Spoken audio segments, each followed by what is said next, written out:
Hi, welcome to Jimmy D's RC page. It's very late at night. Everybody in the house is asleep, so I have to be quiet. But I thought I would do two things. Firstly, show you how busy I've been today since the battery died on the camera. There she is, covered on both sides, top and bottom.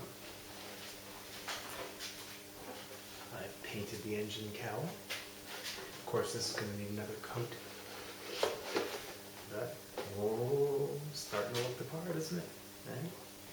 And now, what I'm going to do is take some undercarriage cups and epoxy them into the wing. Wheel wells. I'll move the camera so you can see the work up close.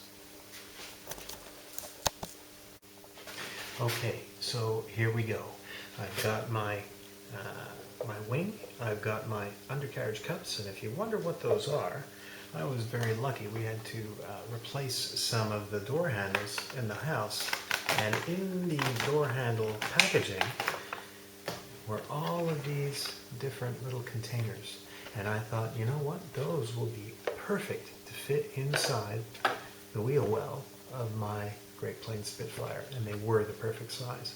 So all I've done is cut those out and primed them with a primer so that later on when I paint them, the paint will stick to the plastic. And now what I'm going to do is use 5-minute epoxy. I'm going to epoxy those into the recesses for the wheel wells. So let's get to it. So epoxy, if you're not familiar with it, is basically a two-part adhesive. It's a gap-filling two-part. We got a resin and a hardener. So it's a little bit like fiberglass in that it's a chemical reaction, and it's an exothermic reaction, which means it gets hot as it hardens. This says 5-minute epoxy. Also, it depends on how much hardener you use. Use about 1-to-1, but I find that at 5 minutes you've got maybe another minute to work with it. So it's a quick process, and you've got to be on top of things. I suggest you practice with something before you give it a full, before you try it on something that's important. I've been using epoxy for years and years. So basically what I'm going to do, I'll just put this up here so you can see it. All right, I'm just going to wait until the bubbles disappear. The bubbles go to the top, and I can fill the nozzles with the actual hardener and the resin. Got some stuff in there. Okay, and I see it moving down now, and I'm going to squeeze equal parts into the cup. I'm going to make quite a bit because I've got to fill some gaps in there. So about equal parts. Oh, some bubbles in there. So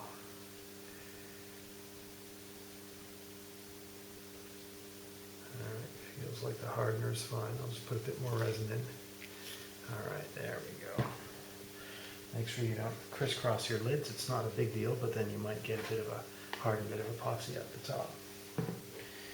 Okay, and I'm not going to start a timer or anything. I'm just going to mix it and go for it. So I've just got some leftover balsa here from earlier on in the project, making the tail surfaces, and I'm just going to mix that up, making sure that it's really well mixed and really well incorporated with each other. You see, it usually goes from a clear color to more of like a cloudy color. Almost looks like pulling taffy, or if you've ever seen them make hard candies, or boiled sweets. It's almost what it looks like, and that's the effect you're looking for. All right, and that is fully incorporated, and I've got about 5 minutes before that starts to get too unmanageable to work with. So from here, all I'm going to do, I've got some Kleenex for cleanup, or you could use paper towel as well as required, but I'm just going to take a cheap brush, like a 99-cent brush from, Big W or Walmart, depending on where you're from, or any kind of discount store. I'm just going to paint the bottoms of the insides of both the wheel wells, like that. Just trying to get the contact points, all right, with the epoxy. All right, I'm just going to then I don't care how sloppy this is on this job, this pass, because later on I'm going to come around and trim it. I don't want a whole bunch of epoxy that's useless sitting in there, because then I'm just going to add to the weight of the aircraft. And like I said, it's a warbird. It's only a 40 size, so it's quite a high wing loading for these small warbirds. I'm going to definitely have to fly it fast. No flaps on this thing, so fast landings, fast flights. Make sure I don't hit that stall stick position, and I should keep the thing in the air. The last thing you want is a tip stall, which is where you stall one of the wings more than the other. You can call it a wing drop. It's basically an incipient spin at the start of the spin maneuver or auto rotation. So you don't really want that unless you want it. It's okay when you're doing it on purpose, but you don't want an unintended stall to occur. So having too high of a wing loading, having too much weight on the airplane can do that. Make it very difficult. Now I'll just do the same here. I'm just going to coat the bottom. Alright, there we go, like that. And then I'm just going to slide that in. Position. Thusly.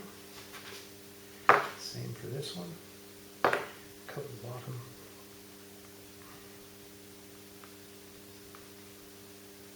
And then slide that also into the position that I picked before. I think it was more this way. Okay. And now the nice part would be, this is where it's going to get a little messy. I'm just trying to get into those cracks and grooves. And then later on I'm going to have to do some trimming and sanding, because it's not going to really help the finish in and around where it's seated. But that's okay. Once it's all done and come good, I'll be happy I did it this way.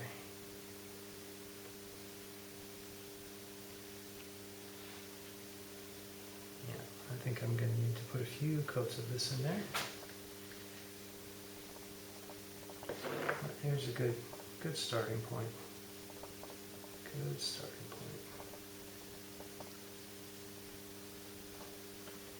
I guess I could use hot glue as well, but hot glue and aero modeling I don't really agree with. I don't think they make a very good bedfellows. Alright, that looks pretty good. Okay. Alright, now I'll try to clean up as much of it as I can, so I have less to sand later of this excess that's sitting off to the side. Let's clean off as much of that excess as I can. I just want what I need. Anything that I don't need, I'll try to get rid of. I feel like I have about a minute and a half left before it really starts to get unmanageable. So I didn't start a timer, I never do. It's very warm to the touch. It's very warm. More than body temperature at the moment. Yeah, I can feel even through the wing where I'm holding it underneath, where I painted the wing, it's very warm. The reaction is definitely underway. Yeah, and it's starting to get quite hard and difficult to work with now. So I'd say my timing is just about done, so I'll make sure they're in the position that I wanted before I do anything else. Yeah, they're very warm to the touch. Everything's in the right position. I can try to get my fingers out of there. It's eating away a little bit. It looks like the